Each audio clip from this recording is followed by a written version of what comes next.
You stand in the main foyer, to which, on one side of the door, is a large standing mirror. And whether you're trying not to, or trying to, or just sort of wandering around, you happen to catch a glimpse of yourself in the mirror. Or at least, you catch a glimpse of something in the mirror. You see something move and shift just enough to catch your eye out of the corner, and you turn to see what this is. You catch your reflection, and you watch as the layers of your skin bubble and start to droop. You see your skin start to slowly slump, and your eye sort of dips down, they cloud over, and as you open your mouth, just water pours out of your mouth. Your skin becomes that gray kind of pallid color, and you see bubbles and a bug across out of your mouth into your eye and is gone. I'm trying to scream, but the sight of seeing water pouring out of my mouth is making me choke instead. I'm just gagging, falling to my knees, gagging on this water. Your scream is quite literally caught in the back of your throat as you begin to... And you feel the air caught in your throat. You feel the burning of your lungs as you realize no more air is getting in or out of your body. You sort of begin to claw and pull at yourself, and perhaps there are like scratch marks on your neck, and in the mirror you begin to see as your fingers dig in, the skin just pushes and sloughs away as this wet skin just begins to pull down as ribbons of your flesh begin to fall away until you see this dark, stained brown, not even blood anymore at this point, just ichor, as you begin to pull away at this, as you are collapsed onto your knees, heaving and trying to get a single breath in this moment. And you look at your face one last time as the spots of light blink in the corner of your eyes and your vision starts to go hazy, and you realize that the face before you is not your own. The face before you is that of a man. You realize that the garb they are wearing is also different, that of a sailor. You seem to be possessed by some sort of ghostly entity that you have brought back from the ocean. It's coming back. You are looking around and you see through one of the windows on the side of the large door a woman standing in the main garden. Long hair, sort of, almost as if she had just taken a... And you can see that she's not in like a dress that you'd wear to town. She's in maybe petticoats, a nightgown perhaps, you're not entirely sure. And you can see that she is barefoot, and she is staring directly at you. I'm gonna draw the sigil on the window. Hey, there he is. With the blood, and then try to like be as precise as I can. And I feel like I'd be pretty close to her, that ghosty bitches, so I feel like I'd be really scared. The entire time, that fear you were talking about, the moment your finger touches, she begins walking towards you. Oh, and you slide your finger up, slide your finger down. She's continuing walking towards you, and you see her hand reaching out towards you. As you slide your finger up, across, back down, you see her take the first stair to Covencrest as you draw the triangle. And you see, as you're drawing the lines, the hand begins to come through the glass and then dissipate. And Enzo, if you're still at Virginia, you hear as breath fills your lungs, Virginia. Good job, Doctor. All the day's work. Yo. You open this book. No title on the spine, no title on the cover. The book itself is almost bland. And its blandness is what draws you to this. You've seen books and journals, and even a journal somebody scribes something into. There is no identifying marks on this book that would tell you what this is. And you begin to flip through this, and every page turns, creaks, and cracks, and they're all blank. But something about this keeps you flipping and flipping and flipping. And the camera sees Winifred Blaylock here in the library, turning these pages as the sky darkens outside the window, as time passes, an unknown amount of time. And finally you see just a few words tucked away, one of the pages, maybe 3/4 of the way through. A sentence? A fragment of a sentence? A poem? You're not entirely sure. Gaze through the mist.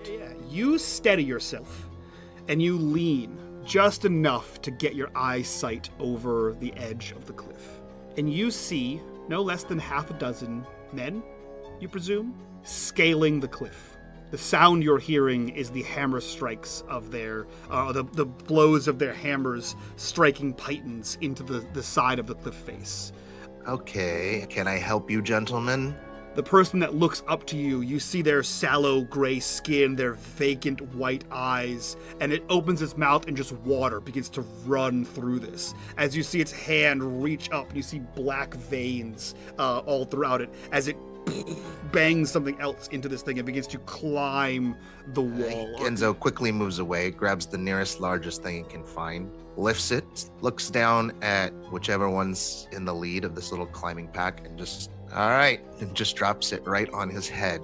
And hopefully that's enough to knock his ass off the cliff. You drop this thing, and you see it begin to rotate, and you see it hit the side of the cliff and begin to like scrape and almost shatter. And you watch this thing sort of disintegrate as it tumbles down the cliff, breaking into a bunch of stone pieces. And there is nothing there. I discovered a tome. It is a strange and unique one, and there appears to be some sort of mysticism to it, in which I found a reference to the gaze through the mist. Does that ring any bells for anyone? It does not ring any bells, but as soon as Winifred says the gaze through the mist, all of you feel overbearing sense of despair. Somebody leave a window open? Okay. Y'all just get a weird chill. Oh, yeah, I felt something. Okay, well, what do we think that means? I believe this may be tied to Martha's bargain. And I believe that there's the potential this window has been looked through both ways. Oh, well, that is spooky. We are aware of its possibility, and I believe it has gazed back. If it is what I think it is, you'll be facing a terrible thing indeed. Hey, hold on. What door are we opening? What is he facing? I don't like doors, and I don't like things behind doors. The metaphysical door, Harold. Well, I mean, either way, doors are doors, and I don't like doors opening that we don't know what we're opening for. We don't know what's beyond that, metaphorical or not metaphorical, or and I'm just saying. And then Harold starts like shaking a little bit. He's a little freaking out. What are we doing exactly? Are you proposing? I think that we may have the attention of whatever Martha has made her bargain. I think the most expeditious choice is to gather as much information on her and Robert as possible. And I believe we need to confront her before this thing attempts to stop us. And in doing so, perhaps we can free her from her binding and lay the curse to rest. Although exactly how to do so is not my area of expertise.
Arise, minions, and welcome to unMadeGaming. We are here. We are back for the episode of our Vaesen campaign, The Witching Hour, and things are about to get weird. So if you guys like what we do here and you want to support the channel, the best way to do that is over on our Patreon, link in the description down below. Keep your eyes peeled because I'm probably going to do a Christmas month discount for new patrons. So keep your eyes on that. While you're down there clicking on that Discord, that Patreon link, click on that Discord link, join us in the Discord, be a part of the community, be a part of the conversation. And as always, in the bottom right-hand corner, you will see the corruption bar. That bar serves two purposes. One is when that bar fills, I get to add another corruption bar, and I have a good number of them, and they're just so juicy, and I will be using several of them tonight, so that's fun. But two, every single dollar that goes into that bar goes back to these wonderful, amazing faces that you see here before you, and with that, I'll turn things over to me to bring us into the show. The sun slips below the horizon, casting the sky in shades of deep purple and smoky gray, as a heavy silence settles over Covencrest Manor. The wind picks up, rustling through the trees and carrying with it the faint scent of salt from the sea. Shadows lengthen across the manor grounds, creeping into every corner and seeping through the cracked windows as the last light fades. In the growing darkness, the manor seems to breathe, old wood groaning as if awakened from a long, uneasy slumber. One by one, candles are lit in the drawing room, casting a dim, flickering light that dances across the walls, barely pushing back the shadows. The air is thick, almost suffocating, with a chill that seeps into your bones. Outside, the distant crash of waves against the cliffs is muffled, as though the world itself is holding its breath and waiting. An unsettling stillness falls over the house as night finally claims the land. The investigators feel it.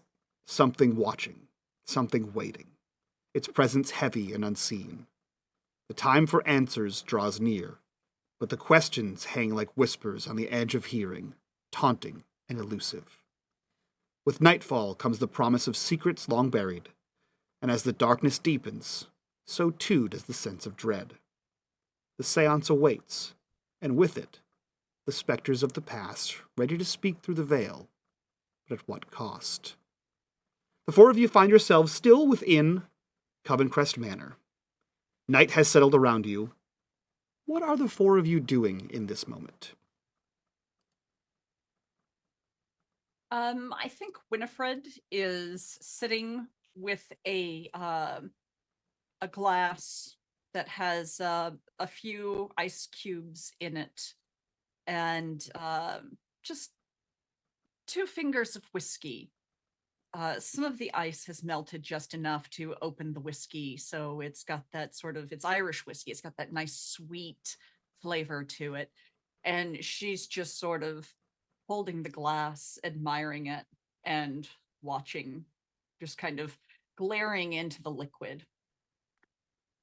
Miss Dalloway. Yes, Winifred. You are a master of the arcane arts. If that's what you want to call me, yes. Tell me, you read cards, do you not? Yes, I do. Do you think perhaps it might be wise to do a reading to find out what we may be walking into this evening? It's like you read my mind, Winifred. Perhaps I'm a master as well, and we just didn't know. Would you mind if I joined you?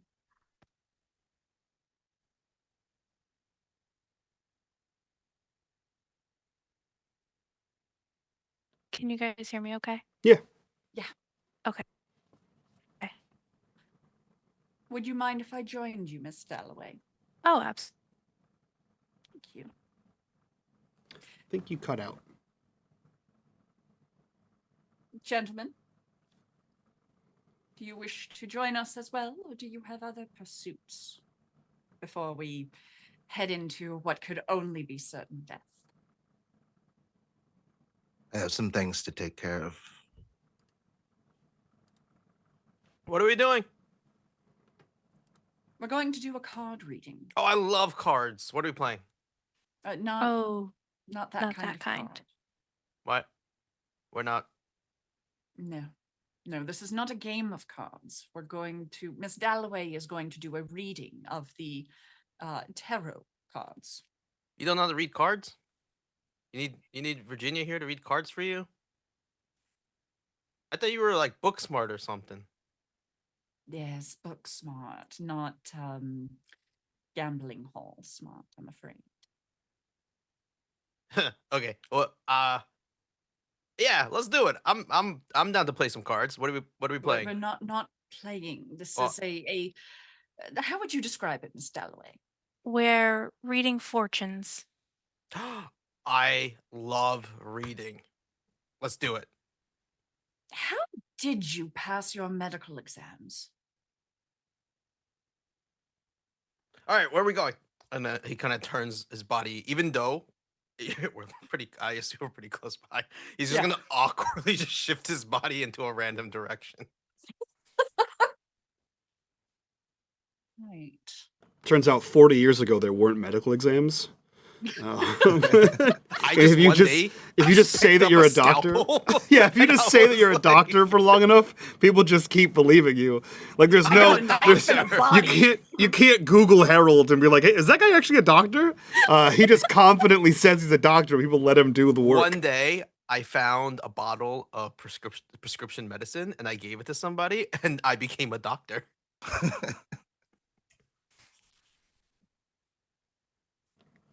So Virginia, you lead Winifred and Harold, leaving Enzo in the drawing room.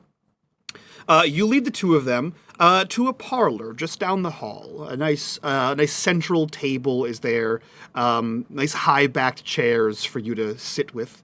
What do you? You know what? What do your tarot cards look like? They are very worn, black cards with gold lettering, gold images. A little darker than your typical tarot card, I would presume. Okay. And how does it look as you begin to set up for a reading? Virginia's gonna go around the room, make sure all the candles are lit. That's the only light she likes to read from. The curtains are drawn. It's silent. She'll sit down at the table and she'll start shuffling. If you two wouldn't mind sitting at the table with me. Harold pulls up a chair, sits down, and immediately puts down $10. Or actually, what is like the equivalent of $10 back in this time frame, Mr. Teacher? I don't know, like a dollar. Okay, he puts down $1.50. I'm ready. It's not that kind of card game. Oh, You can I'll keep. just go ahead and take that. what? I I'll I hold on make to no it for you. I make no effort to stop you, and I just go, huh? Wait, did I lose?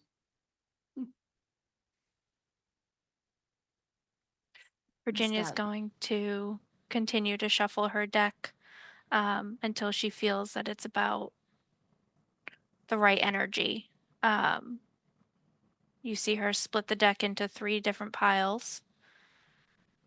The one on the left is the past, center is the present, and the right is the future. Everyone take a deep breath. Think about the seance. Think about what it is we're looking to find out, how we want it to go. And as she says that, she flips over the past card and reveals the lovers reversed. She takes a deep breath. The lovers reversed. This is Martha's emotions, her heartbreak, her sorrow, her pain. This is what brings us to this seance. All of the pain that she's gone through, all of the suffering that she's endured, all up until the point where she turned into this being that she is now. These feelings and these emotions are going essential handling this seance. Then she flips over the middle card, the present, and you see the hanged moon.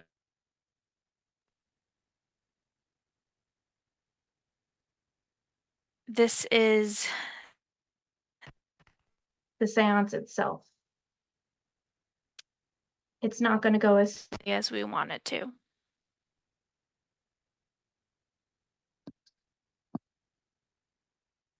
Patience on our part. A change of approach, perhaps a sacrifice or a compromise in order to see this through.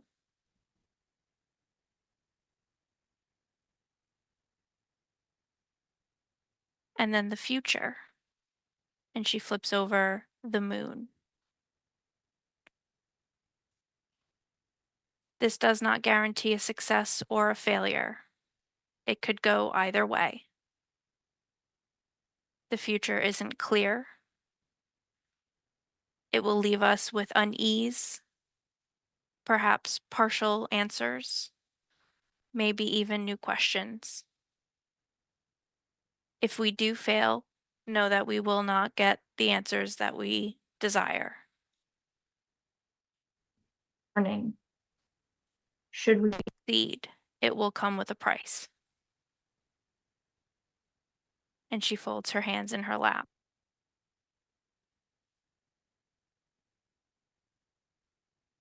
It seems to me, then, that something we should discuss as a group before we journey to that cave is if a sacrifice needs to be made, to what extent are we willing to bargain and set a limitation so that no one here sacrifices their life I don't on a want to do that. whim or a moment of passion. I'm not passionate. I do not want to do that. Miss Dalloway, would you sacrifice yourself if it meant giving this spirit rest? What kind of question are you asking her? I'm ascertaining if she would sacrifice her life if it was an ultimatum to save this woman and her lover. Don't worry, I'll be asking you as well. I understand her sorrow and her pain. So I feel like yes, in some way. Hold on. This cannot even be up for discussion. There always has to be another way. There's no reason to even humor this idea. While I agree with you, it also is fairly common for beings of power or beings of the supernatural to try to entice others to enter into their chains. It's important that we know what lengths each person is willing to go to in order to accomplish the task before we walk into it. We may not have time for a discussion in the moment. I appreciate your honesty, Miss Dalloway. I don't. Doctor? What? No. Absolutely not. There's always another way. We don't need to even consider the options of losing a member. And I feel like if we get to a point where that is the only option, it just means we have to regroup and find another solution. It just means we haven't um um Explored every avenue. that's the words. Yes, those are the words that were trying to come out of my mouth hole. But I think, yeah, I think we Is can that all the agree. medical term, Doctor? It is a hole called a mouth. So yes, and I'm a doctor. You can look it up in the local newspaper, and I guarantee you it'll say that somewhere by some combination of words in What some a location. fascinating anatomy lesson. Thank you. It is. Doctory is incredibly important and very complex. So Indeed. yes, So I but see. you're distracting me with my profession. No, the option is no. We will never do that. Virginia, you're no. And Harold, dear. Winifred, no. I Harold. have no intention of doing so. However, each of us has free will. Now, And also keep in mind that there are many different things that you can sacrifice, not just your life. That I agree with. I would be happy to part with I this. do agree with that. My alcohol bottle. concern is life or spirit, or binding oneself to anything. Do you think you can give up part of your spirit? Would Yes. that be like an option? Yes. She is the expert. I wonder what that would feel like. Almost like a partial. Huh. You know, I'm not gonna lie. I'm kind of curious on what that feels like. Remind me that when it comes time, when he's returned, we need to discuss this with Mr. Enzo as well, to know where he stands on the matter. Speaking of where Enzo stands, Enzo, where are you while this this little tarot meeting is happening? I am going to be wandering through the house, and what was the butler? Niles. Niles. Is he back? You never knew he left. Oh, okay. Well, if I find him, hopefully using his help to collect a variety of items, lanterns, any other potential sources of light, maybe a little bit of climbing gear like rope, pitons, hammers, if there's anything like that in the house. Basically, a whole kind of excursion kit for the trip to the cave, putting Okay. it all together. I'm also doing a sort of generalized patrol and just keeping an eye on making sure no ghosts are trying to walk through our walls, doors, or ceiling. Now, for no reason in particular, you mentioned light sources, climbing gear. What else is in your bag? Yeah, I think that, stuff to get you there and back, like some extra lanterns. Okay. There's a few other things that I will be looking into later, but for now, just sort of the basics. I'm also going to copy down. I want ink and parchment, Okay.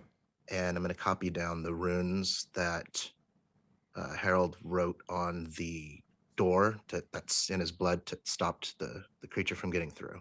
Yeah, I want to make perfect. a copy of those. You absolutely do that. It's a star, and then inside the center pentagon is a downward-facing triangle and a couple of wavy lines that look like waves. So easily procurable, right? You have there's rope for tying up of carriages, horses, etc. Here, as easy to find rope. You find some spare climbing gear from previous expeditions.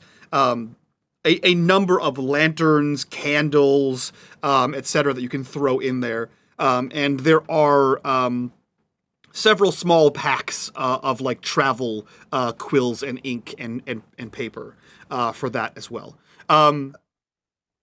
One more thing I'm going to get is I'm going to hit up the pantry. I'm going to try to find some sacks, not like giant flour sacks, but smaller sacks that may have contained something. Get a couple of those. And Enzo's having a big brain moment. He's thinking maybe when he dropped that thing on the ghost zombie climbers, that it wasn't the impact, but maybe it was the dirt, since they're from the water. Maybe it was the dirt that messed him up. So he's gonna fill up 2 or 3 sacks with dirt as dry as he can find. Okay. Yeah. I think at this time there would be it's New England. There are cellars, and no one is finishing a cellar in this day and age. So really, the cellars are basically underground holes. So you can head down to the cellar, and it will be as dry as a bone down there. It's kind of the point. So you can fill up a couple of little flour sacks with dirt. You have a backpack with all the accoutrement that you wanted. And how are you headed to the cave? Well, I'm hoping that everybody is nice and asleep at a certain point. Well, And given that they are in a tarot reading, which Virginia is it's a fairly commonplace. That could take 30 minutes, an hour, depending on the conversation that happens. So you could slink out during that time, or you could wait until the dead of night, and slink out that time. That's entirely up to you. Enzo just doesn't want to risk them trying to follow him. Hmm. So he wants to make sure that he gets out. He doesn't want to be too late because he doesn't want to be out all bloody night. Yeah. But he does want to make sure that he can get out. Go Yeah. ahead and give me a roll here. Roll me stealth. We'll just see if anyone in the house, any staff, sees you. Stealth, that is not a good one. I noticed.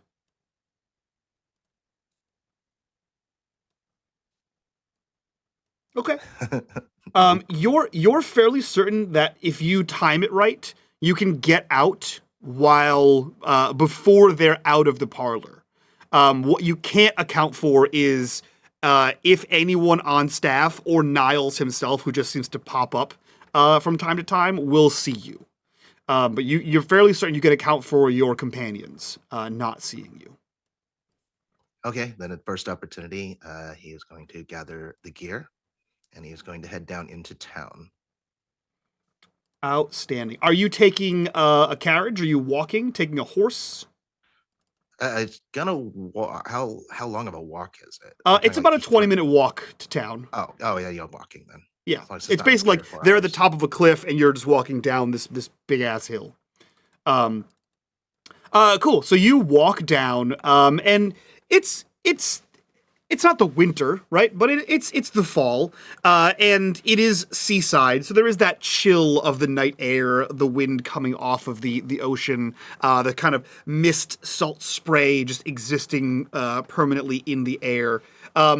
And obviously at this time, there's no street lights in this area. There may be some gas lamps or some oil lamps inside the town proper, but on the walk down from Covencrest to New Arkham, there is nothing of the kind. So you basically walk along the side of a dirt road, your satchels in hand, as you embrace the darkness, walking towards New Arkham. The first light you see is a light outside of one of the one of the taverns inside like the square there. It's a tavern you've frequented before. You can see there are people behaving jovially inside, completely unaware of the trauma that surrounds them or the terrors in the night. And you can see there are a few oil lamps scattered throughout the streets and a few towards the dock side. Where are you headed to gain access to this? You know that at low tide there is a land bridge from the actual lighthouse to the cave. If not, there's going to be like some level of spelunkery as you make your way to the cave. Well, he's going to stop at his apartment. Okay. And he's going to, one of Enzo's jobs is in the winter, he's an ice cutter. So he's going to get on his like heavy duty gear. Before he does that though, he's going to strip down. He's going to pull out a knife and he's going to cut himself in areas where he can bleed without actually causing damage. Okay. He's going to take that blood and he's going to start putting the symbols on his chest. And he's also going to put them along his forearms and on his hands and on his knuckles. Interesting. Okay. I like where we're going here. Gonna punch a ghost. Yeah, I'm in my notes I have Enzo punches a ghost. So, you're playing right into the plan here.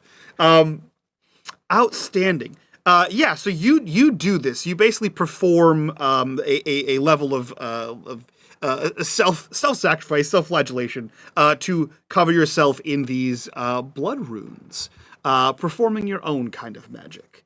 You do this. Is there anything else you're taking from your apartment? No. He's just gonna put his clothes on, gather his gear. He gives the blood a few minutes to dry, of course. Okay. Hopefully it stays. And then he's gonna make his way out to the lighthouse and toward the cave. Okay. So you're gonna row to the lighthouse and then land bridge to the cave? Yes. Okay. You make your way through the streets. It's not like a heavily trafficked night. Like I said, you do see some people in the tavern. You see a couple people outside the tavern in the alley. You see a couple of dock workers sharing a cigarette at the dock. And you see in the distance, you see like fog on the ocean, and you can see the shadow, this monolithic shadow of the unlit lighthouse.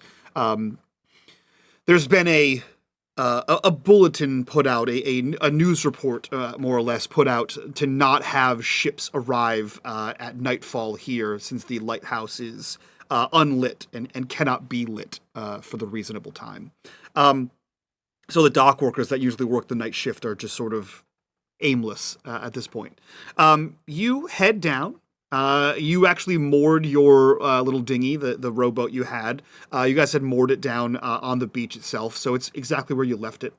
And you begin to head out to sea. Again, much like the walk down here from Covencrest, the light fades behind you and you find yourself in utter darkness. If not for your ability to turn around and see your ability, not even turn around because you'd be facing that way.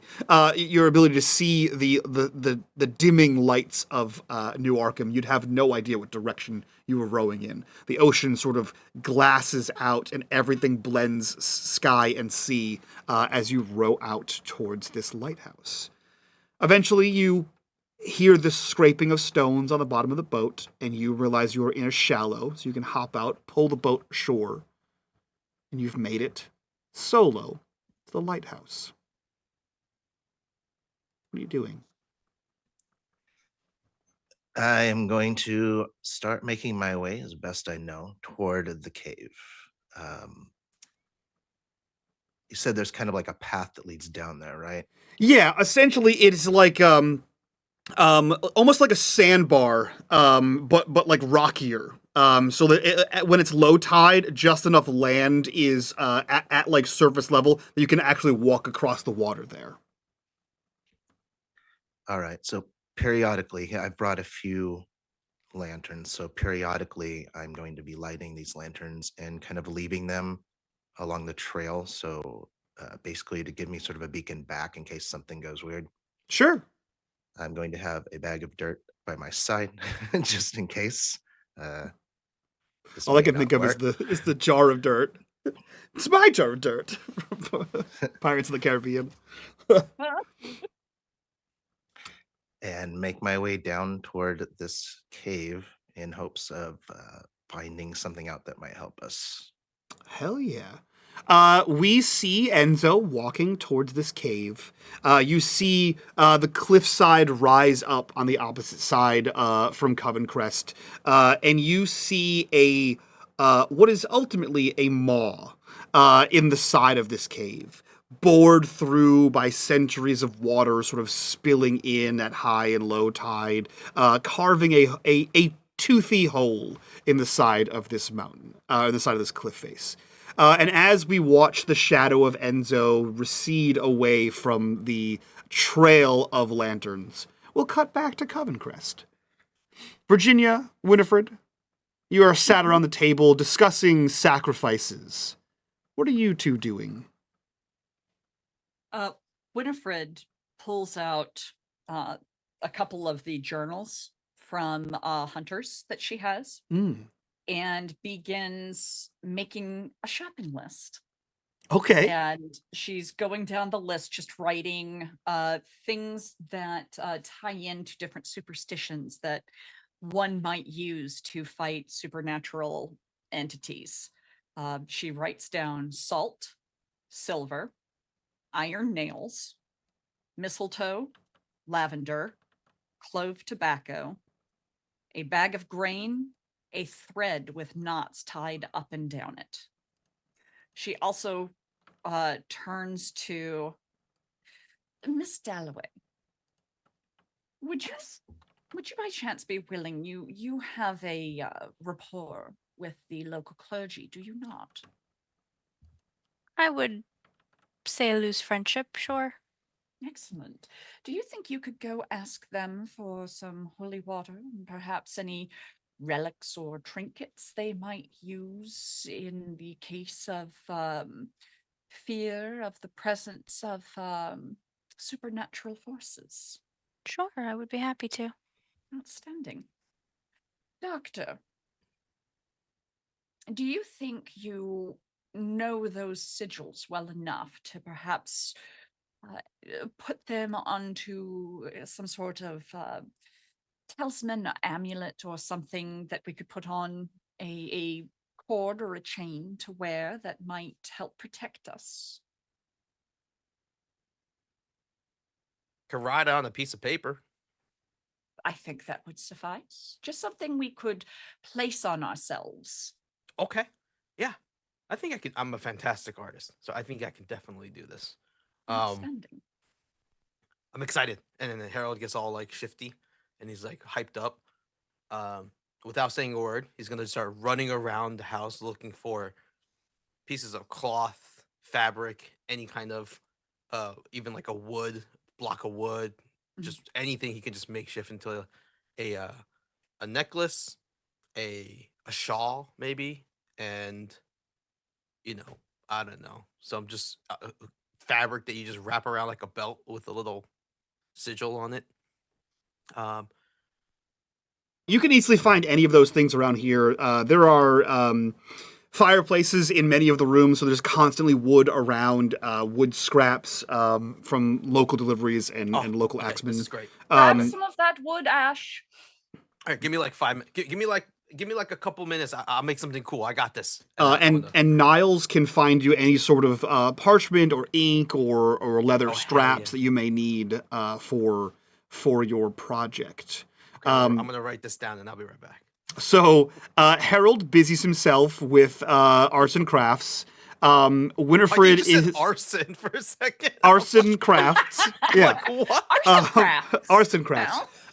Winifred is making a supernatural shopping list, and Virginia, the only person willing to sacrifice themselves to put a ghost to rest. What are you doing? I'm gonna make my way down to the local priest.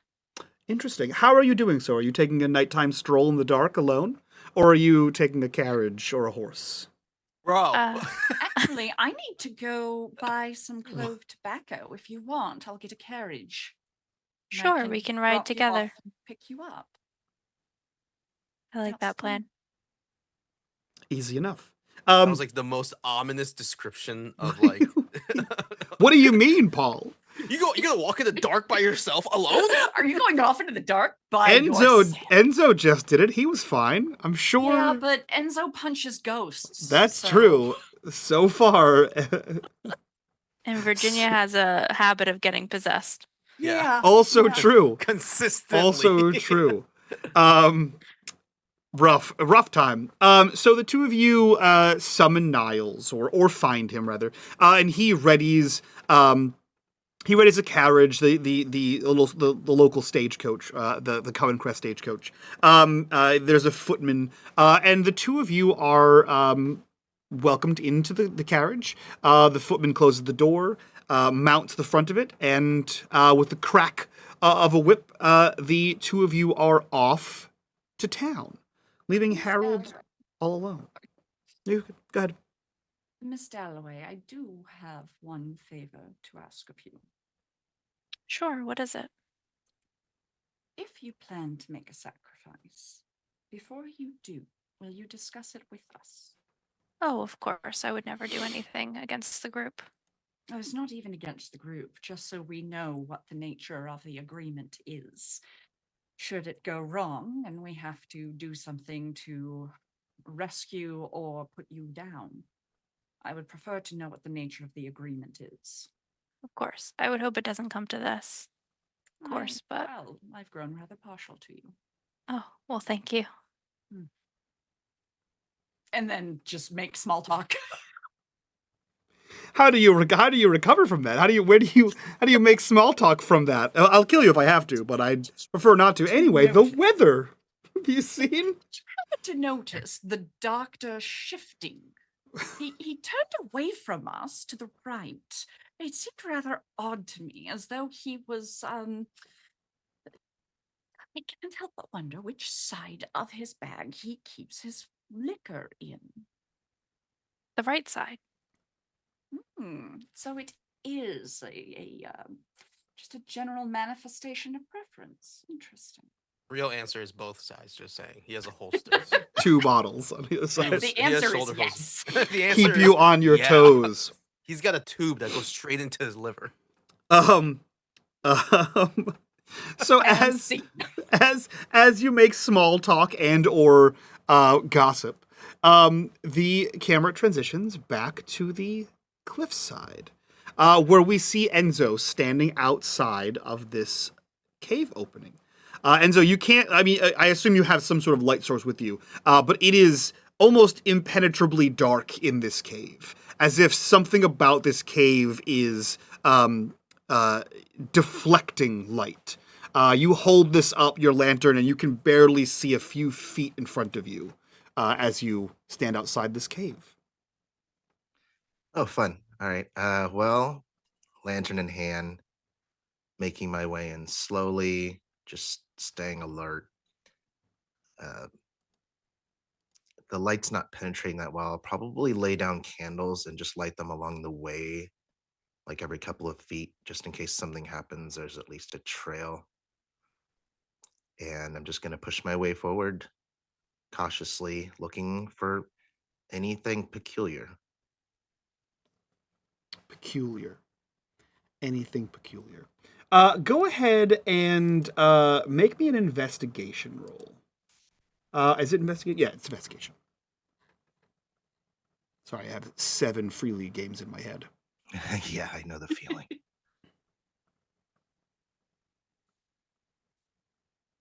Hey. I'm as shocked as you are. Outstanding. As you enter the mouth of the cave, the dim light of your lantern casting a weak, trembling glow that barely pushes back the darkness. The air inside the cave is damp, carrying a scent of salt and decay, as if the cave itself is exhaling with every quiet step that you take. Shadows cling to the rough stone walls, twisting and shifting with each flicker of the lantern's flame, making it hard to tell where the rock ends and the shadows begin. As you venture further inside, the sound of the waves crashing against the cliffs fades, replaced by an eerie silence that fills the cave, broken only by the slow, steady drip of water somewhere deep within. Your boots echo faintly on the uneven ground, each step seeming to disturb the heavy stillness, as though the cave resents your intrusion. The lantern's light catches strange marks carved in the walls, old, faded runes that look like they've been there for centuries. As you pass, lifting the lantern closer to inspect the markings, they twist and curve in patterns that you don't recognize, half worn by time, but pulsing faintly in the dim glow, as if infused with some lingering energy. Further in, the shadows seem to thicken, growing heavier and darker, swallowing the light just beyond the reach of your lantern. For a brief moment, it almost feels as though the darkness itself is alive and pressing closer with each step, watching, waiting. The air grows colder and a shiver crawls up your spine as you hear something. A faint whisper carried on the damp air, a voice just out of reach. I'm assuming that these runes that I see are not the same runes that... They are not the same runes. Okay, I would like to take a moment to write them down as best I could. Mm-hmm. Just you do so. You see that these are like part of it's like almost rubbed away with the age, and you see these ancient carvings in here. You also see evidence of newer intrusions. You see mostly burnt out candles, maybe a nub, an inch of wax left in here. You see remnants of like personal, like a quill, which at first you take as like a feather, but upon further inspection you can see that it is cut in a way to encapsulate ink. It appears as though you are not the first to be in here. However, with 2 successes, you know that the last person that was in here, it's been 2 weeks, maybe? The lighthouse man. Your best guess is that the lighthouse keeper, Robert, was in here. And whether it is for the same reason as you were in here or for some more nefarious reasons, you're not entirely sure. But he seems to have a similar idea, leaving candles and other light sources wherever he was. And you do see that there are like a few candles in the general area around these runes, as if perhaps he was studying them the same way you are.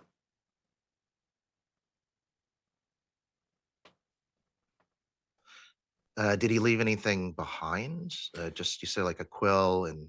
Yeah, whatever. So as you look around, you see this quill. It doesn't seem to be placed anywhere of consequence. And you realize, based on how you walked here, that at high tide, this cave probably fills up quite high with water. And so most things would be swept away. The wax of the candles has sort of sealed it to the stone floor.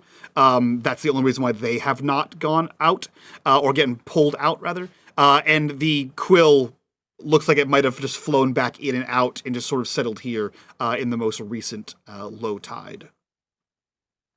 Am I at the end of the cave? You're at the largest part of the cave. From what you can understand, this cave seems to go deeper into the cliffside. This seems to be like the biggest opening, It's like a vaulted ceiling, a large, like, semicircular sort of shape, but you can see tunnels in the back of the cave going deeper. How deep do you want to go? Can I tell which tunnel holds the corruption bar? They're Schrodinger's tunnels, so all of them. All of them and none of them, simultaneously.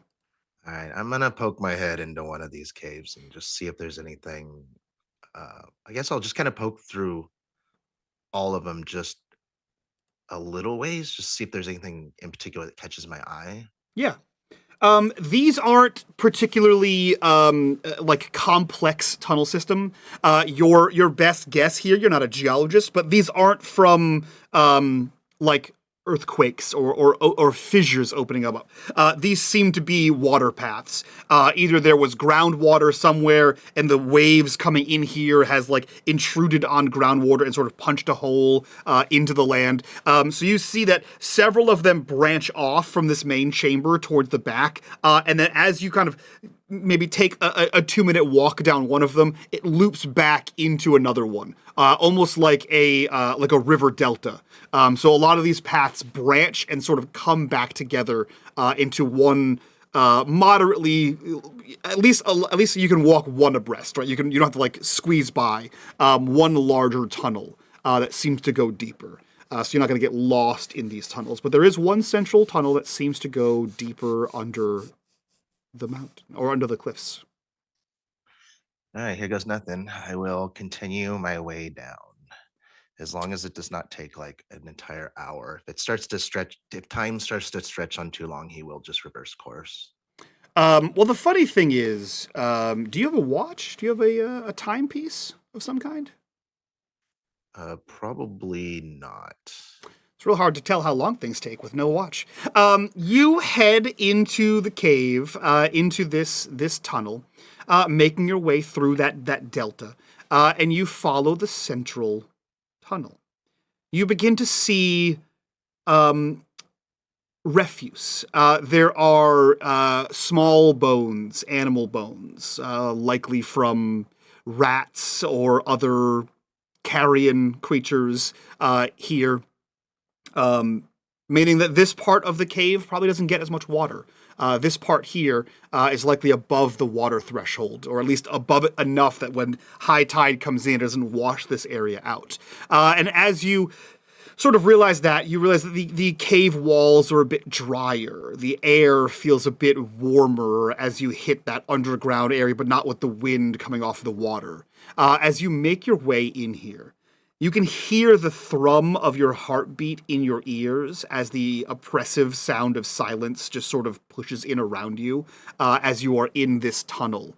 You can no longer hear any of the waves. You no longer hear any drips. You only hear your own breathing, your own footfalls, and that constant thrum of blood rushing through your ears as you make your way through this tunnel. Eventually, you get to a part where you see the tunnel open up into another cave. And you hear, "Return the light!" Do I feel like this new tunnel is heading upward?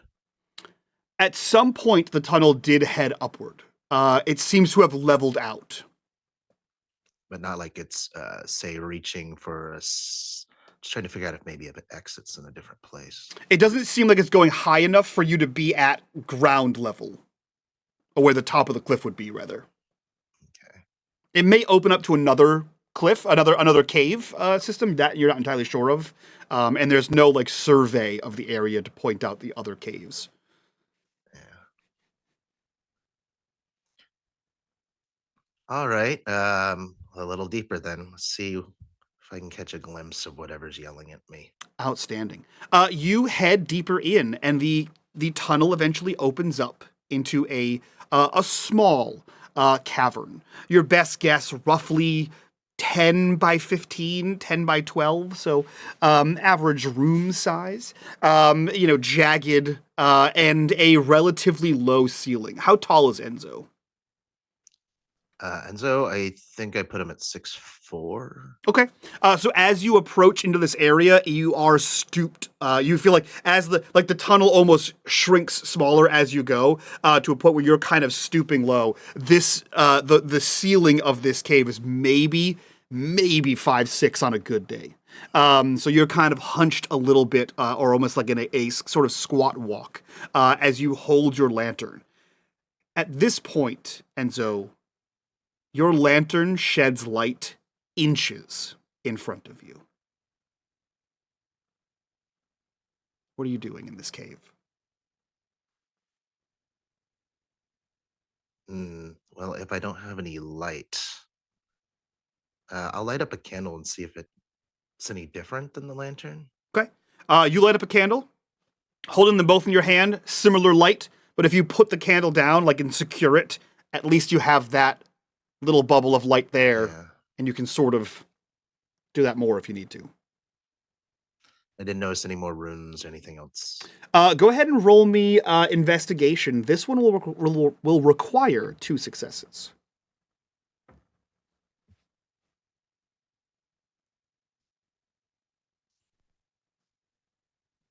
Mm, 1 success. Now you can push.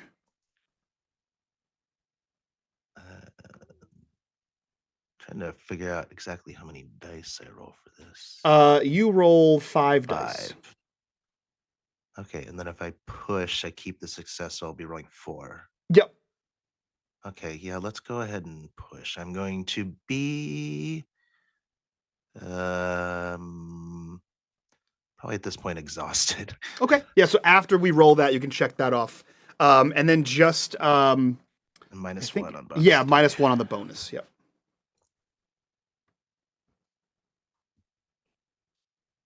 There we go. There's your second success. Outstanding.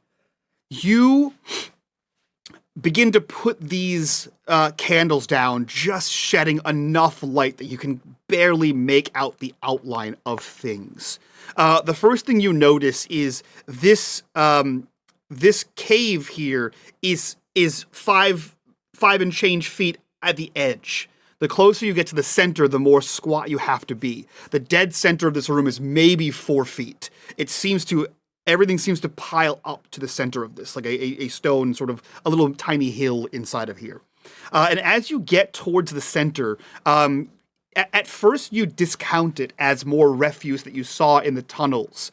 And then you get close enough to this where you begin to see that this is not the fragmented bones of fish or small mammals that have made their way here.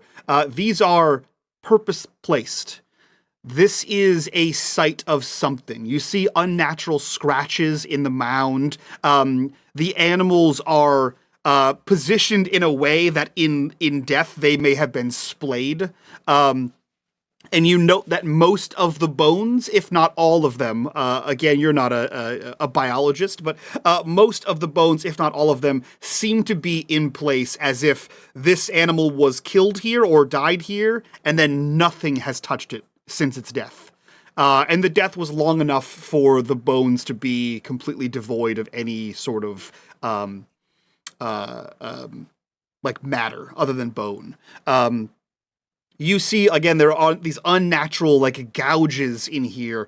They look reminiscent of the way runes would be carved in stone, except they don't seem to be any rune you have seen before. And as you pull your lantern closer and closer to inspect these things, the entire mound is tinted a coppery red color. I hate my job sometimes. I'm going to try to just sketch it up real quick as fast as I can, and then I'm going to beat feet out of there. Okay. You sketch up as many of these strange, archaic symbols as you possibly can, and you head back into the tunnels. And as you head back into the tunnels, we cut back to Covencrest Manor, where we find Harold doing arson crafts. Harold, what are you doing? I think you know what I'm doing. I'm running around grabbing pieces of broken furniture, but I'm trying to find like a uniform shape for all of them. I'm trying to get 4 of them made. So I'm like breaking off pieces of wood. Some of them have little bits and pieces of nail stuck to it, but I leave it alone because nothing, no harm in a couple of metal. Iron's good for you. And then I'm going to start looking for what I can use as a uh, kind of a necklace on all these little talismans I'm making. But I think I find the you know bits and pieces of just everything, right? There's no real cohesive thought process to this. And he's just gonna grab some chains. He's gonna grab some, in chandeliers, sometimes they have a little bit of like rusted chains that connect the lights together to hold it, like kind of balance it together a little bit. Sure. He's gonna look for stuff like that, rip those out, just whatever he can. That's just, sturdy. But Harold's not really a mechanic, nor is he a carpenter, nor is he um stable. So he's going to start just shoving the chains, grabbing a hammer, just nailing it all together. So he has like a block of wood with a bunch of nails on it. That's definitely not safe for anybody. With a chain around it, and then he's going to write the word sigil on all of the talismans, and he is going to have about five. He's gonna have five made, and that's what I do with my time. I just want everyone to know that in the time in which this was suggested to Paul and now, between that time, Paul went into Photoshop and photoshopped a picture of a 2x4 with nails in it and a rusted Mr. T chain and the word sigil on the wood. And it looks exactly like he described it, guys. I want you to... He painted a perfect picture with his words. I'll post it on the Discord later, so if you're not there, you should go join. Out fucking standing. I did YouTube. I know the plug. Don't worry, I got you. So you have several planks of wood, each with, Paul, there's a point where like I would like you to roll for this, but what I'll do it. But what you described, I think you could do that. I don't think any roll required to drive a couple of rusty nails into a piece of wood, wrap a rusted chain around it, and carve the word sigil into them. Yep. I need to make it very clear. He wrote the word sigil. Yeah, okay? not he a sigil. He wrote the word sigil. Yeah. Out fucking standing. That's what happens. You do that. Much to the chagrin of the staff, who has repeatedly seen you trying to rip off the legs of chairs, and has stopped you and sort of pushed you out of rooms. Much to the chagrin and ire of Niles, who has repeatedly told you to stop doing that, and that he would get you the resources you needed for this, to which I assume you just sort of waved him off. Yeah, I would wave him off a couple times, but if he kept doing it, I would start threatening him with the 2x4. That's outstanding. So there is a small train of cleanup behind the chaos that is Hurricane Harold. As you make your way through the house, snatching things up, removing pieces, and haphazardly nailing iron spikes to boards. A crew of people clean up the mess you're making behind you. You have all of these. And it's at this moment that you realize that in your haste to create what was asked of you, you didn't actually listen to the end of the conversation. And as you return to the parlor, no one's here. Winifred is gone. Virginia is gone. At some point, Enzo seems to have gone as well. You have no idea where Enzo is. So you just have 5 of these things clanking and spinning on your arms as you look for your companions. Are you going to wait for them, or are you going to head out into the dark night? Before I head out into the dark night, I think I would,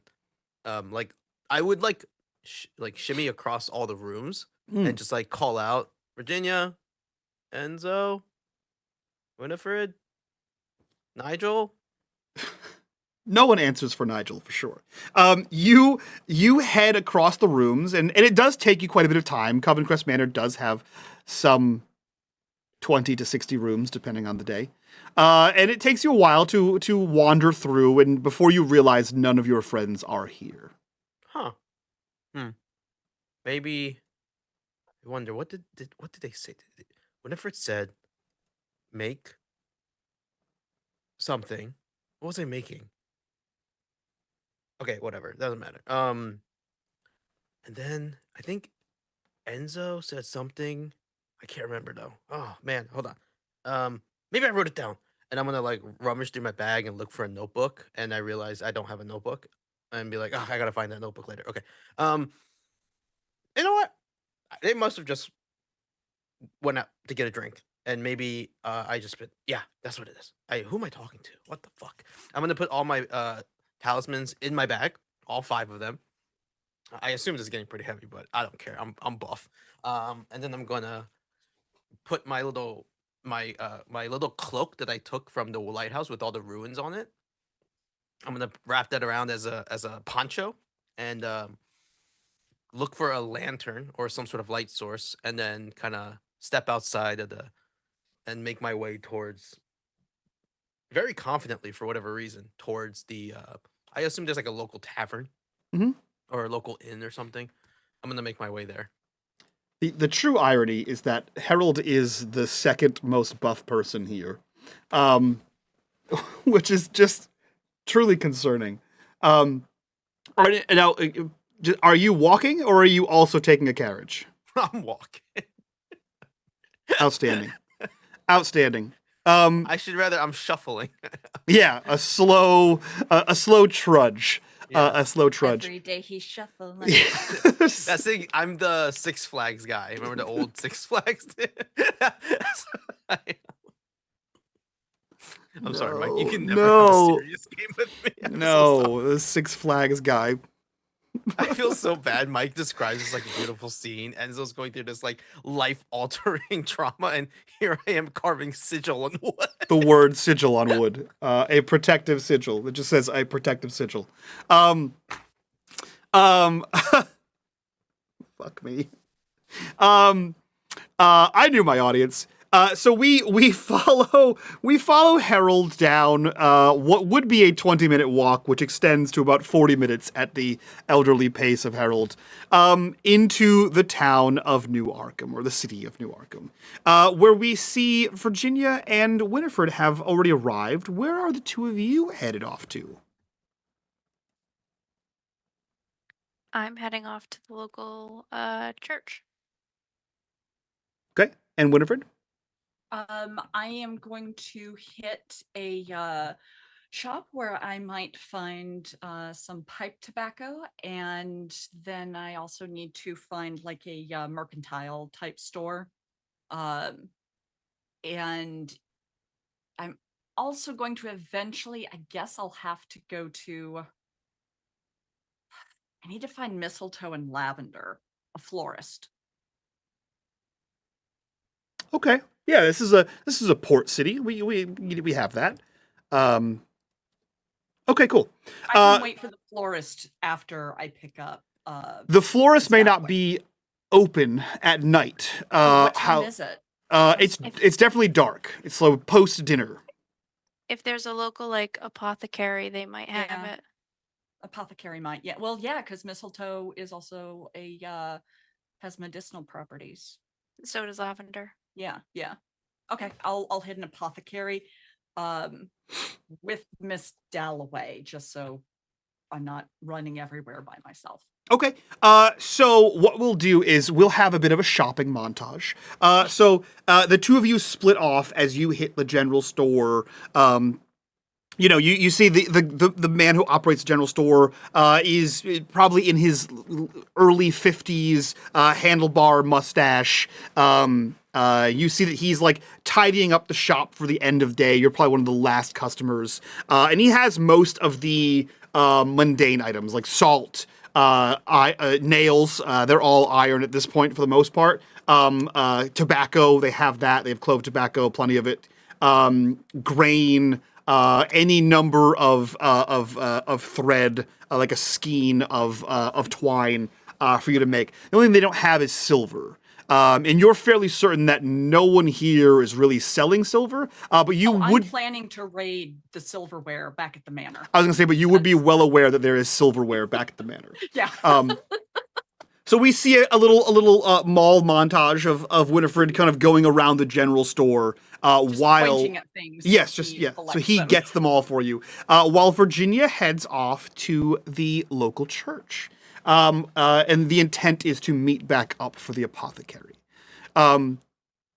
Virginia, you head off to the local church. It's a relatively large building, given what it is and where it's located, enough to fit most of New Arkham here.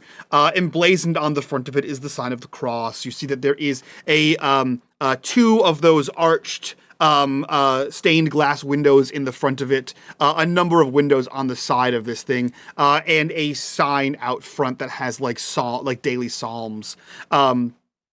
a small sign, like a standard.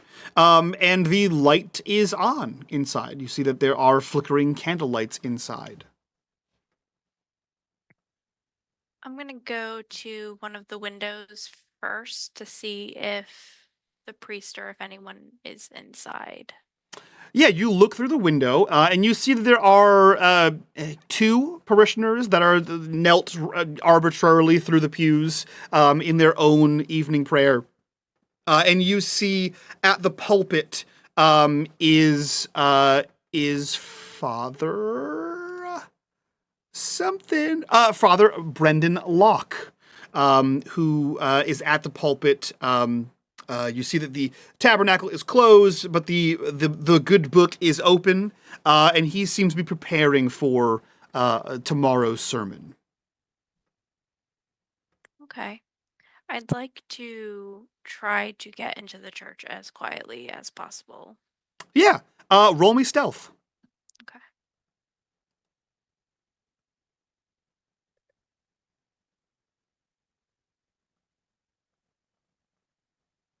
Success. You open the door very slowly. A gentle creak hits your ears and causing you to slow down even further. And you kind of slip your way inside and then pull the door closed gently. No one seems to notice you, and the priest does not look up. Now, this is an assumption on my part. There's usually a basin of holy water at the back of the church, like when you first walk in. You enter into what the fuck's it called? Like a vestibule, and on the left and right side of the vestibule there is tiered oh god, they have a name. The candles, votive. There's like tiered votive candles, and then you see in the central line that would be the walk straight up into to the actual pulpit is a large stone, almost what do you call it? Like that white marble. Thank you. Marble. A plinth there that would have a basin of water. Okay. She's going to stand there for a moment, debating with herself on whether or not she wants to ask the priest for holy water or if she's just going to sneak some away. You're from the church. And I mean, the church burns witches, so you know. Exactly. It's like I mentioned before, it's a loose friendship. She doesn't exactly want to be here. She's not enemies with the priest, but you know, it's a weird relationship. So she's gonna rummage through her pockets, her bag, to see if she has any kind of like jar or anything like that. I assume you have some kind of vial of something. Yeah. And I'm going to quietly and sneakily take some holy water from the back. Okay. You fill up a little vial of holy water. Yeah, a little tincture of holy water, and then you leave. Are there any crosses, like, you know, wooden crosses hanging on the wall or anything like that? Not where you are. Unfortunate. Yeah. Yeah, then I would just Winifred did ask for other symbols and totems. I would go up to the priest. Okay. Quietly. You make your way down the main aisle. The church splits the pews, 2 rows of them down with a central aisle for those to receive communion. And you sort of head down this aisle towards the pulpit. And it's probably about 3/4 of the way, if not a little bit further, as you approach before Father Locke even looks up to you. And Father Locke is a newer a pastor here. He is probably in his mid-30s. He has like dark brown hair, graying at the sides. Clean shaven, very youthful looking face. And he is it looks like he didn't spend his whole life in seminary, so he's a little bit of a broad chest, and he is not entirely dressed down, but he doesn't have an elb on. He seems to have just like a regular black shirt, black pants, collar, but he does still have the other thing that I can't think of. It's not the collar, the shawl, essentially. And he looks up to you, and for a second he like scrutinizes who he's looking at before it registers, and he says, Miss Dalloway. It's not often I see Father. you. You're right. It's not often that I partake in church. What is it that I can do for you? Well, I was wondering if you could do a favor for me. A favor? Yes. What might I know. that be? Normally I wouldn't ask, but I do have a dear friend of mine who is in need of some holy assistance. Well, that is what we offer here at the church, a holy assistance. What kind in particular are you looking for? It is a little late, but if you bring your friend along, we can have a conversation. We can confession, I don't perhaps think a that would counseling. be. No, that won't be necessary. You see, with what went on with that missing lad, um, and the talks around the town, she's feeling a little unsafe, unprotected. So I thought I might gift her for some time a cross or a holy symbol of protection so that she might feel a little safer. So I'm here to see if I could borrow one. There's a missing lad in town. Well, the lighthouse man. Oh, the lighthouse keeper, good Robert. Of course, I'm sorry, you said lad, and I immediately thought there would be a young boy that had gone missing, and that would be a travesty. Of course, we do have a crucifix. I can are you looking for something larger or? No, something small, pocket size, perhaps. Yes, we have an abundance of them. By all means, save yourself the trouble. And he takes the one that he is wearing off, and it is a simple wooden, with like a twine necklace, and it's long, so for him it would like hang down like past his sternum. And he hands this to you, and he says, "This has served me quite well, and hopefully it will do you the same. And don't think of it as borrowing. It's by all means, if the church can offer assistance." What else are we to do? Thank you, Father. I very much appreciate this. I do have a question for you. Of course, this is the place for that. If this is all hypothetical. If one were to find themselves face to face with a demon or foul entity, how might one protect themselves? Or even do away with said demon? With the armor of the Lord, of course. Mm-hmm. Now, is that all All is achievable through faith and prayer. in your head, or is there something physical, tangible that I could use, or they could use?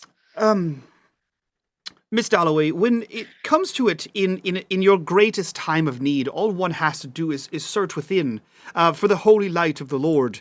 And in your darkest hour, the grace of God will come through you and shine you through to the other side. All is possible through prayer. All is indeed possible through prayer. Yes. Okay. Well, thank you, Father. I feel I might be better off using this cross as a weapon. Anyway, I do wish you well, and thank you so much for letting me borrow this from my friend. Of course, Miss Dalloway, anything. And I do wish to see you on Sunday. Not likely, but I appreciate the sentiment. I will ask every time I see you, Miss Dalloway. You'll have to come out of the woods at some point. Yeah, some point indeed. Good day. Good evening, Miss Dalloway. And he returns to his book. That was one of my favorite dialogues out of any of these games we've played. I am not a religious person, and I love, especially in Vaesen, I just love playing fully in there priests in the 1800s. Just Virginia's like, yeah, All's possible through prayer. The moment you said, "How can I protect myself against a demon?" I was like, "The light of the Lord, of course. Why would there be anything else? The armor of Christ." Perfect. So I need to find a blacksmith then. Yeah, to make you the armor of Christ. Outstanding. Fucking standing. So you head back out into the night. And we'll cut from here. Don't worry, Jason, I'm going to keep you waiting for a second. Harold. Fucking A, dude. What? As you begin your walk from Covencrest Manor to New Arkham, the path before you seems familiar at first. I hope so. The twisted trees line the road, the occasional sound of rustling leaves. But as you continue, Oh boy. the evening mist begins to thicken, swirling around your feet and rising steadily until it blankets the path in a dense, chilling fog. The lantern light you carry barely penetrates the haze, casting a faint blue glow that feels wrong, unnatural. Within minutes, the landscape starts to feel different.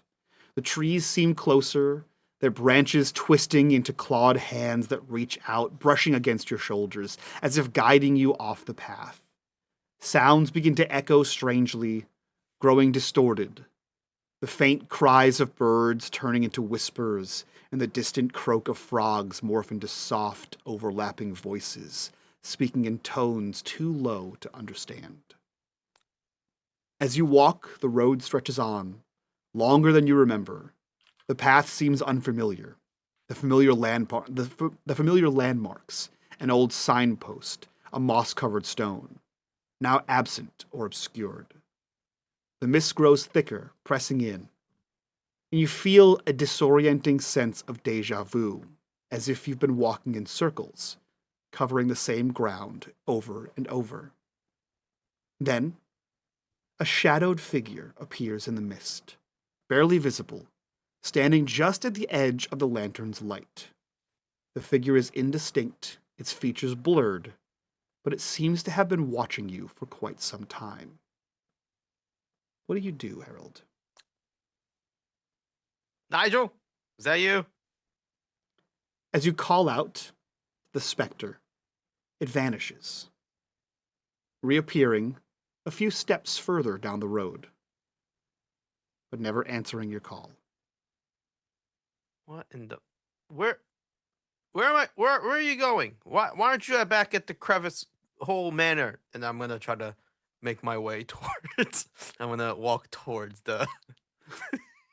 Crevice hole manor. Shut up. I'm gonna make my way towards... As you step forward, matching your pace and facing you, the figure begins to back up.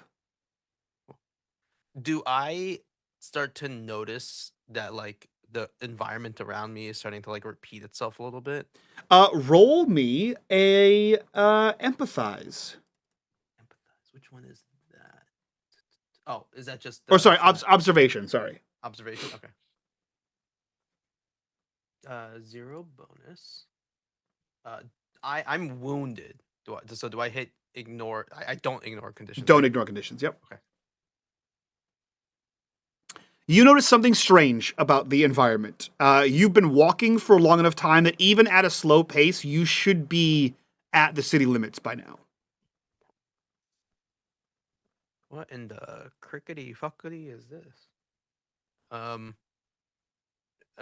Nigel, and I'm gonna start kind of like picking up my pace to try to catch up.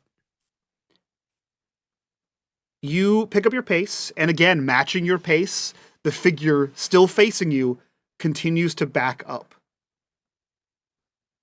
As if leading you. Am I going? Do I feel like I'm going to a different place now, or do I feel like a hamster in a wheel? You're definitely moving. You see like the woods, like the trees are going by you as you move closer and closer towards this creature or this thing, this Nigel, Just Nigel. Okay. whoever Nigel is. Do I see any other discerning like environmental key pieces or that I You can don't. identify myself? You don't So- see oh, anything. okay. In fact, as you look in the direction of New Arkham, you don't see any of the streetlights. You don't see the outline of the docks or any ships moored there. What happens if I'm gonna start walking backwards a little bit now. I'm gonna try to retrace my step, and I'm gonna do what I think Nigel is doing here with his creepy Slenderman teleporting. I want to walk backwards, try to like retrace my steps to see if anything feels different.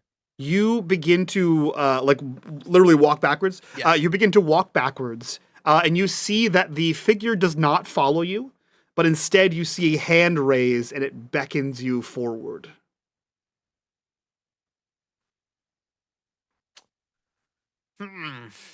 Something tells me that is not right. But I'm curious. And I'm gonna start walking towards the shadowy figure again. Okay. The shadowy figure continues to back up, this time continuing to slowly beckon you forward. Okay, I'm gonna keep doing it at like slowly increasing my speed to try to catch up to him. Okay. And my action won't change until something very discern and visually like changes around me. But I'm also going to be like extra alert now because I know something definitely feels off. So just like trying to keep up the pace, trying to see if I can like somehow catch up to this shadowy figure, but being very observant of my surroundings. And Okay. I think what do I have in my bag? 1 second. Oh fuck! I have 5 fucking useless ass talismans, And a wet map. and a semi wet map. Yeah, Okay, so- thank you very much. Um, My bad. But I still have that cloak, so I think I'll just tighten the cloak around me a little bit with the sigils around, and then keep the lantern up, and then just keep going. Okay. You begin to slowly ramp up the pace as you try to gain ground on this creature. And again, it continues to match your pace and always move its hand as if beckoning you forward. I need you to roll me vigilance.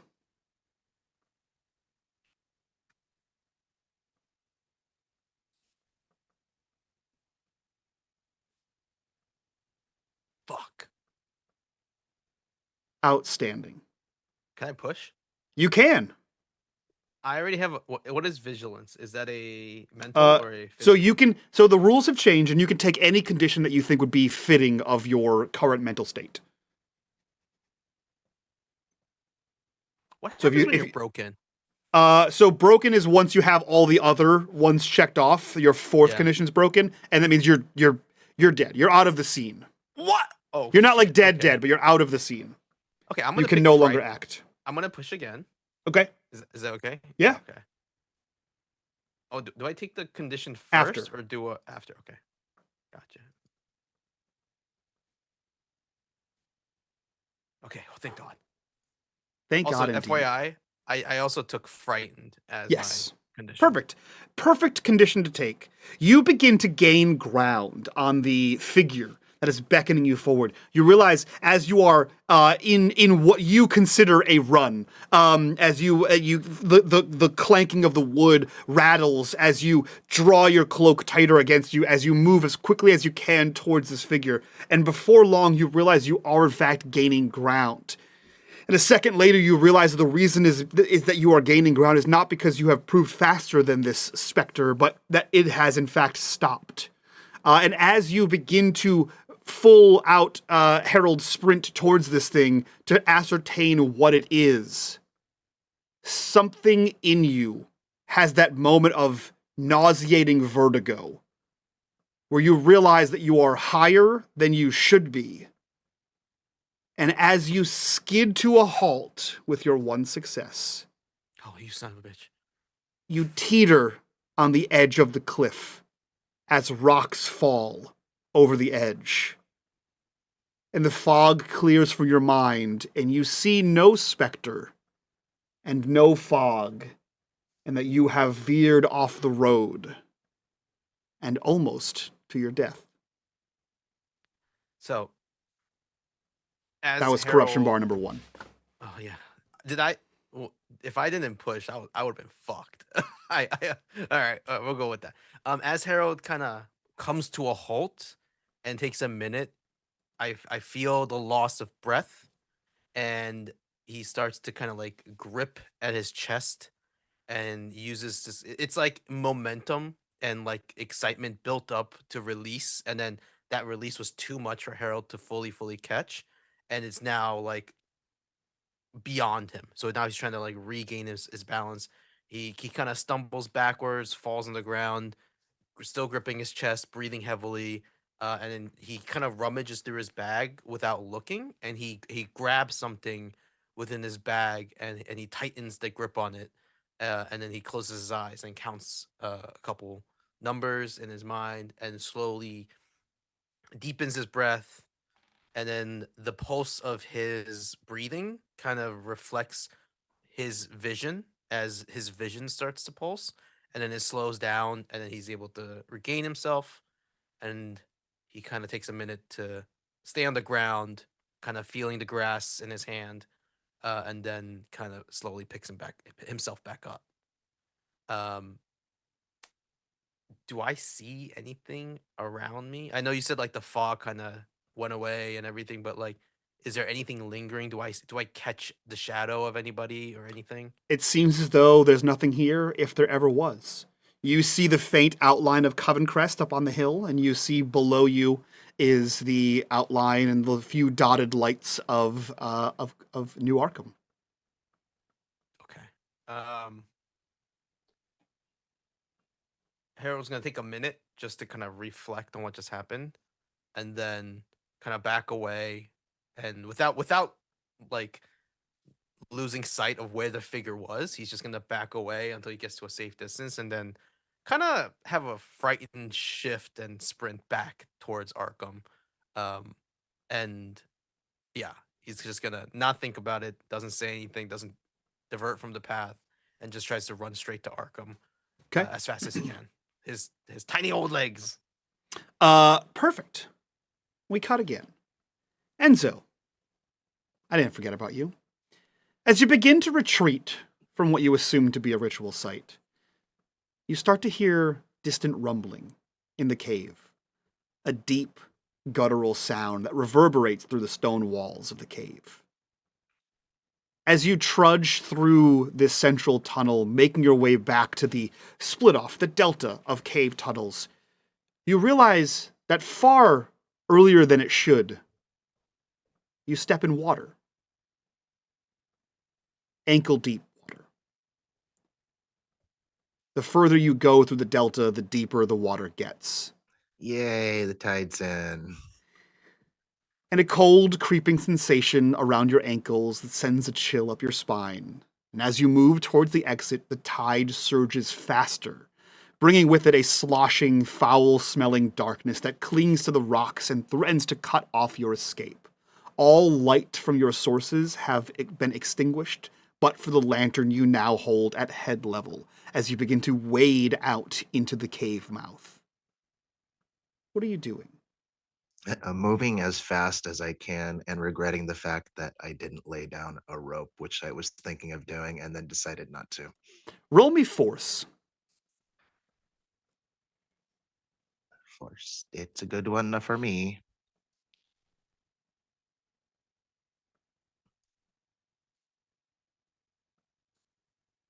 That is a good one. 3 successes is in fact a good one. Dice rolls fire. Hell yeah, that is a good one. You make it about halfway through the cave.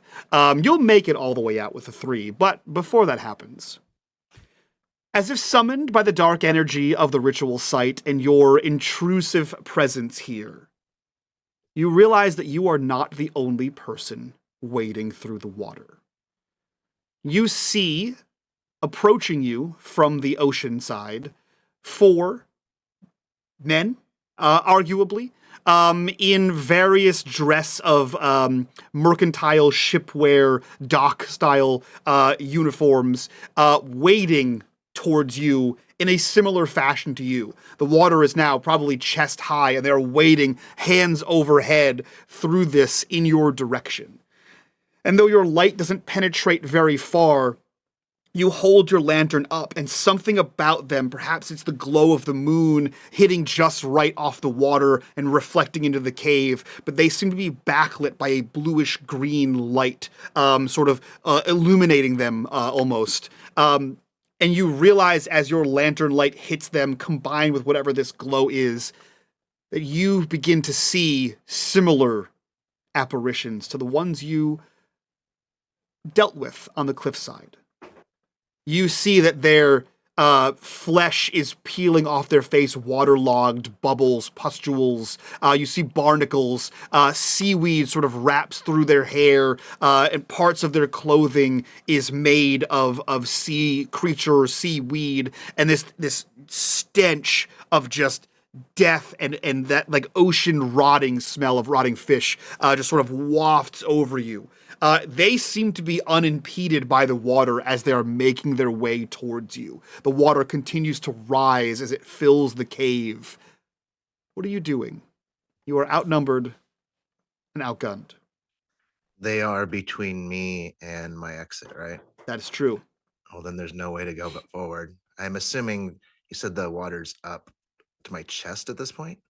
You're at slightly higher, so for you it's probably at thigh height, towards the mouth of the cave where it like bowls out. It's for them, it's at their chest height. Oh, okay, cool. So my earth is still dry. We're gonna try this dumbass gamble. All right, so first things first, bag dry earth, and basically taking the first one and just kind of just throwing it at them like a shower to see if anything happens. Interesting. I love the idea of something happening, but there's no reason why it should. However, the power of imagination is strong here in the supernatural. Go ahead and roll me observation. Or I'm sorry, inspiration. Roll me inspiration. Inspiration. Oh, yeah, see if you believe your own bullshit.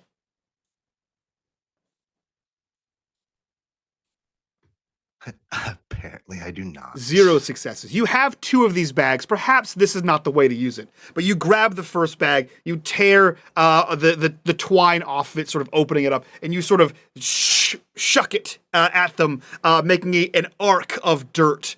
That just sort of makes that rain sound across the water.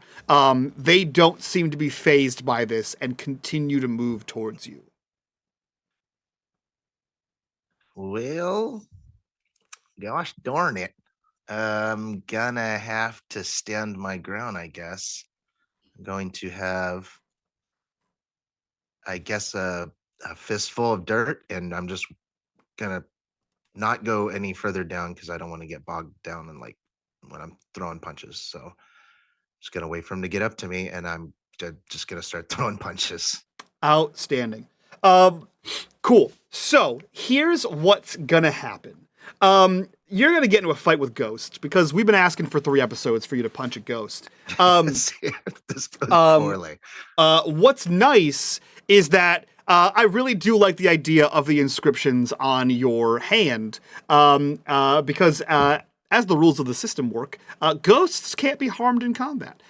So you in fact cannot punch a ghost.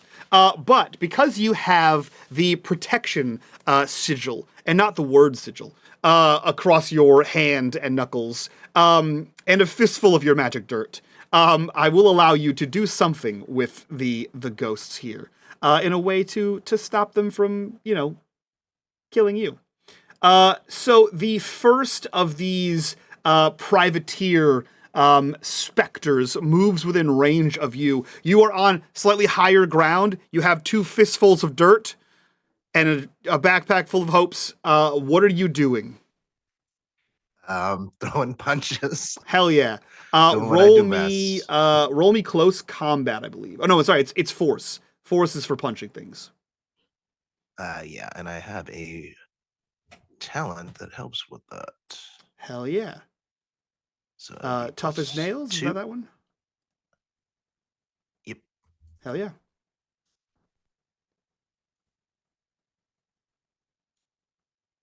Oh my god, I'm pushing it. I am angry. That's fair. And imagine if the one thing you keep asking for is what kills you. God. 2 There we successes. Outstanding. So I'm going to turn this over to you, Jason. Describe to me what it looks like as you punch this ghost. Well, Enzo's doing what he knows how to do. He's not sure it's going to work. The dirt didn't work, apparently, but he's hoping that these runes worked with Harold. So he's just going to wait till it comes up. And these guys obviously don't know how to street fight. course, they're yeah. just walking right at me. I mean, what's that about? Yeah. So he's going to throw a bright straight at the guy's face. and hope Outstanding. He explodes in a shower of ghost be gone. Yeah, perfect. Yeah, you haul back and just haymaker to the side of the face of this specter. And of course, there's no contact to be made. It's a partially incredibly unsatisfying hit, as you don't feel that actual solid hit, except as you pass through, almost like punching fog. You see it like wisp around in the current that your hand makes, as it sort of swirls and disappears. And what was making for the ripple around a body as it waited just sort of fills in. And you see that there are still the 3 more are walking towards you as the water slowly gets higher. It's probably at belt height right now, and they are walking in your direction. You see, as you throw this haymaker, the second one wades up towards you, and you see it doesn't go to hit you. It just throws itself towards you, as if almost like wrapping its arms around your like your shoulders, as if to tackle you down. So I'm gonna roll some stuff here, and we're gonna have a little bit of a roll off. I'm gonna roll. Where the hell is my number for ghosts? The ghost number. I'm gonna roll 10 dice. Oisha. Oh, that's an inconvenient way to do that. Okay, cool. Cool. I'm just gonna do this. /R 10d6. Well, I'll count that one. I'll be nice. 9d6. I have 2 successes. Cool. So this thing like launches itself towards you as if to drag you under. I have 2 successes. You can roll whatever you think is going to help you get out of this. I'm thinking force just to hit. I mean, the punch worked with the first one, so straight hit him before he gets me. Okay. You have to meet or beat the 2 successes. And I'm down 2 dice. Oh no. I start thinking about a new character, I guess. 1 success. Do you push again? Do you further this spiral? Yeah. Outstanding. Of course I do. Outstanding. Feel free to roll again. Hell yeah. 2 more. 2 more successes. And I'm now wounded. Outstanding. Now, again, as a reminder, you can take mental conditions for physical skills. They did update that in the rules. So if you want to take frightened or hopeless instead of wounded, you can do that. Nah, I figured probably the ghost got a piece of him at this point. Yeah, perfect. So you feel, despite feeling nothing in your initial punch, right? You feel the full weight of a grown man bear down on you, and like it's enough with the water swirling around you that your knee begins to buckle. As you sort of grab this incorporeal form, and like go to like some of your dirt spills out, and you go to throw this thing off of you, and as you do so, again, like wafting through mist, it just sort of fades and dissipates. And you see that there are 2 more a bit further out, still making their way towards you. What are you gonna do? Okay, so how long do I need to interact with my special item to remove conditions? memento. let me check. I have Is that like a written down full here. scene, or is that like? I believe it is a scene. Memento. Your memento is part of your character. Blah blah blah blah blah. Usable. Ooh, usable once per in-game day. So you used it today. It has not been a new day. I haven't used my memento. Oh, you yet haven't. Oh, at that's right. all. That's right. No. Several other people use theirs. Let me double check here. This is why I write down rules, because I forget them. Healing injuries. I think it is just a. I think you can use it as an action. I'll accept that. Unless I find something else that's otherwise. Yeah. Okay, if I can Yeah, it use it as says an you can use your action. memento to heal by interacting with it. Explain how you use the item in question. I have the final say. So my final say is you can do it. All right. As these creatures are making their way towards him, he realizes he's in a bad place. He's been in bad places before, though. And to remind him of that, he pulls out this little wooden box that's in his vest, opens it up. Inside is a piece of white cloth covered in bloodstains. And inside that is a hypodermic needle, where the needle itself, the sharp end, has been broken off. It's old and rusted. He kind of picks it up and he like squeezes it. And he's like, been in worse situations. Fight's not over. Fight's not over. He kind of hypes himself up, closes it back up, puts it back, and like just levels up for the next ghost punching adventure that comes whoever gets closest. So Hell that's two conditions get going. I believe it is.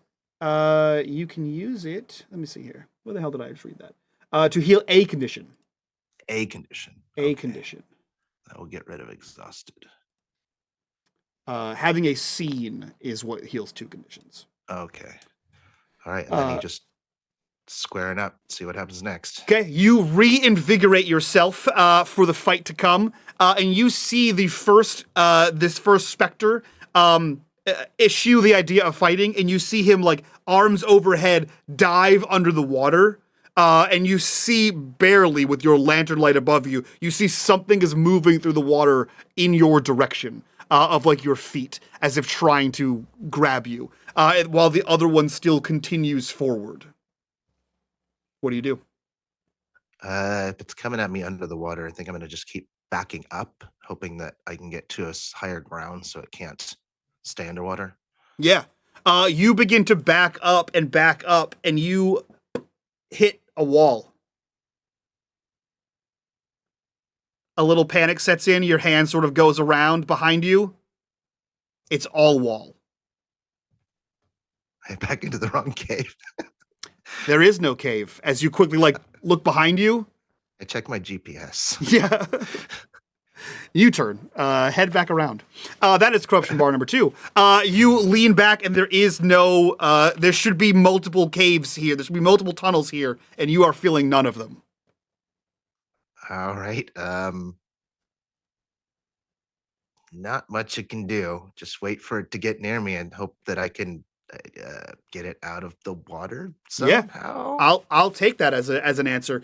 You feel arms, hands, big meaty claws grab around your calf as the second one, the fourth one, I guess at this point, approaches you, ready to square up. And you see that he throws a wide hook towards you, while another one grabs at your calves. I need you to roll me a force. But you will be at -1.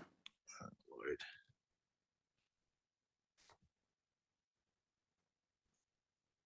So. Oh, hell yeah. Cool. Which one do you take care of? The one that is up and punching at you, or the one that is grabbing at you from below? The one right in front of me. The other guy's already engaged, so I kind of know where he's at. I don't want the other one moving around. Okay. So you swing again, another haymaker, and a wisp of this ephemeral smoke disappears, and leaving you with only this grip of pull. I will need another force check from you. Is it still the -1? Nope.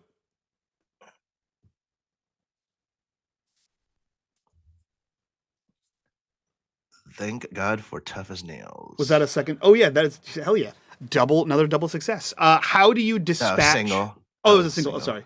Yeah. Cool. What do you do to get this one off of you?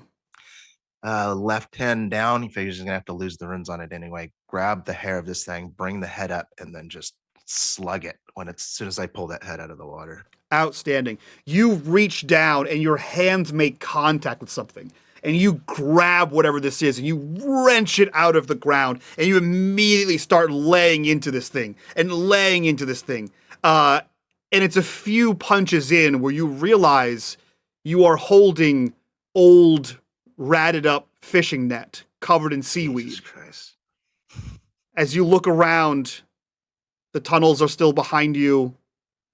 The cave is actually empty. And you hear the constant drip, drip from the ceiling. And that's where we end episode 4 of the Witching Hour. Of the Witching Hour. Scooby-Doo noise is behind him. Yeah, right? Well, I figured I had to scare the pants off of Winifred in the first episode and then Virginia last episode that the boys should get their share today. Oh, yeah. Yeah. No, we've So- decided we're going to get them those little backpacks that have leashes on them. Yes. So we can keep So them they can't go nearby. anywhere. Little child leashes. No. Yeah. Outstanding. Outstanding. I'm sure Enzo would love that. All right, that ends episode 4 of Witching Hour. This one was called Reflections of the Dead, and I think we did learn some things, and we got new talismans, guys. We'll see what that does for us. I'm so excited to see what it does. But for now, let's go around, do our outros so we can get out of here and do our after show, which you can get over on our Patreon, link in the description down below. And while you're down there, clicking on that Patreon link, join us in the Discord, be a part of the community, be a part of the conversation. Also, that is 2 corruption bars used tonight. And I still have 4 left, guys. So that's a spicy time. We'll start with Jason. Who are you? Where can we find you? What are you up to? I run a little tiny podcast called Rollmageddon, and we do games, record them, and say often rude and hopefully entertaining things. We're over on Spotify and all the different places. We just finally got our Patreon up after 5 years of me saying, yeah, I'm going to do that. We have Discord and Instagram and stuff like that. And we're just finished up with Raven, which is a very interesting one. We'll be going back to that eventually. But right now we are in the middle of recording what I think might be our best one yet. And that's Electric State. Hell yeah. Dope. Yeah. Definitely go check out Rollmageddon. I listen to their podcast. It's pretty funny. It's a good time. They do a lot of Free League stuff, so go check them out. Paul, same question. Who are you? Where can we find you? What are you up to? Oh, hello. I am Paul. You can find me at inwhat123 on everything. You can find me here, vibing and making doodads, doing arts and crafts with tetanus shots. But that's it. Sorry. Hell yes. This fucking night was just me being a fucking idiot. But yeah, no, you'll What do find you me mean here. this night? Oh, okay. Hey, did you guys know that Mike doesn't like a certain character from a very popular show that you guys should all... Nah, I'm not gonna say what the My favorite character. people may not have might have not seen it yet, so I'm not gonna say anything. But you should all boo him. You mean the And you should trust me 10-year-old why. show they haven't seen? You never know. I never watched Lost, but so anyway, yeah, you can find me here. I'm vibing. Surviving, barely. Yeah. Hell yeah. Katie, same questions. Who are you? Where can we find you? What are you up to? Hello, everybody. I am Katie Downey, aka Goblin Katie. You can find me on the socials at Goblin Katie. I am Goblin Katie on the socials. Primarily focusing on Blue Sky now. And let's see, Sunday nights at 3 p.m. Pacific, 6 p.m. Eastern Standard Time. You can find me on Players and Book, where it's a 5th edition Dungeons and Dragons game set in the homebrew world of Heimel. And we are sailors on a ship, and it's ridiculous and fun. Hell yeah. Hell yeah. I love that. And last but not least, Cinda, who are you? Where can we find you on the internet? And what are you up to? Hello. Let's see. You can find me on Instagram and Blue Sky at WitchLord3. And I am primarily here trying not to get possessed most days. Success And today. yeah, I didn't get possessed today, so yay me. All right, friends, that's it for us. I hope you enjoyed this episode. Come back next time for more of these spooky shenanigans. But for now, that's it from us. We'll see you guys next time. Bye.